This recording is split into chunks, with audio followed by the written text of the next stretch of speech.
Alors, j'ai une élève qui me demandait, qu'est-ce que c'était qu'une open loop?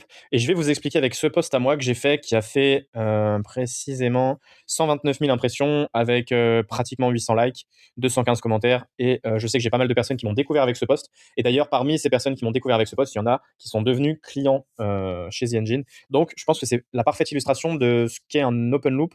Alors, open loop, ça veut dire boucle ouverte en anglais. Une open loop, c'est quoi? C'est le fait d'ouvrir une boucle qui va forcer la personne à rester tout du long pour avoir l'information. Donc en fait, ici, qu'est-ce que je fais? Je fais de la rétention d'informations et je dévoile l'information plus bas. Et ici, il faut noter que l'accroche est très clivante. Ma femme m'a envoyé à l'hôpital cette nuit, alors je vous rassure. Donc là, déjà, je tease en fait. Donc ça, c'est les deux seules phrases qui sont visibles sur le post. Et puis, on a mis une photo de moi ici pour vraiment renforcer le clivage. Je me suis blessé là, d'ailleurs, j'ai encore la cicatrice ici. Ma femme m'a pas vraiment envoyé à l'hôpital, c'est moi qui me suis fait ça tout seul. Euh, donc je vais lire le post. Je vous rassure, elle m'a pas frappé. Donc là, en fait, je suis en train d'une manière détournée de ralentir la progression de l'anecdote. C'est-à-dire que je vais pas dévoiler tout le truc tout de suite. Je vais attendre en fait avant de dévoiler vraiment ce qui s'est passé.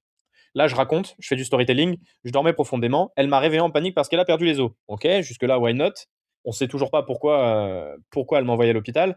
Donc j'explique que j'ai sursauté, un truc de fou. Je me suis levé le plus vite que j'ai pu, j'ai couru chercher une serviette. Jusque-là, tout est vrai.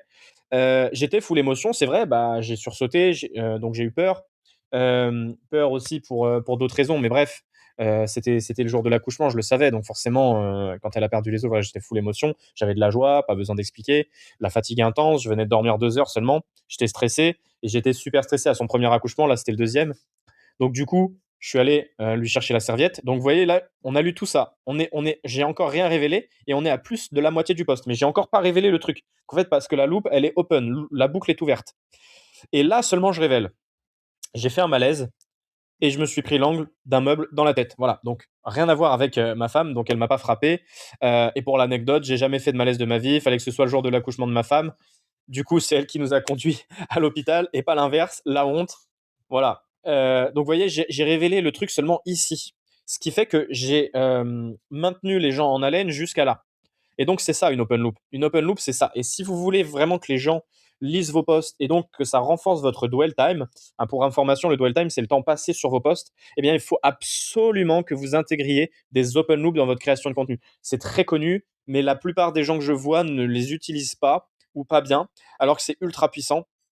Et bah, c'est le dwell time, c'est l'un des critères les plus importants aujourd'hui en 2026 pour avoir un post qui fait du reach parce que, LinkedIn n'accorde plus tant d'importance que ça aux likes, ils accordent toujours de l'importance aux commentaires. Il faut savoir que les commentaires, ça fait du dwell time aussi puisque les gens, quand ils tapent leurs commentaires, bah, forcément, ça augmente le temps passé sur le post. Le dwell time, c'est un peu comme le watch time sur YouTube et donc en fait, vous devez absolument optimiser votre dwell time et pour ça, les open loops sont un très bon moyen. J'espère que cette vidéo vous aura aidé.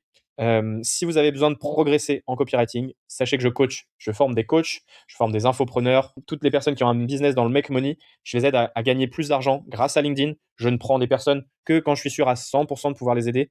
Et en moyenne, c'est vrai que nos coachs font 23 000 € de plus après notre programme. Voilà, c'est tout pour ma pub.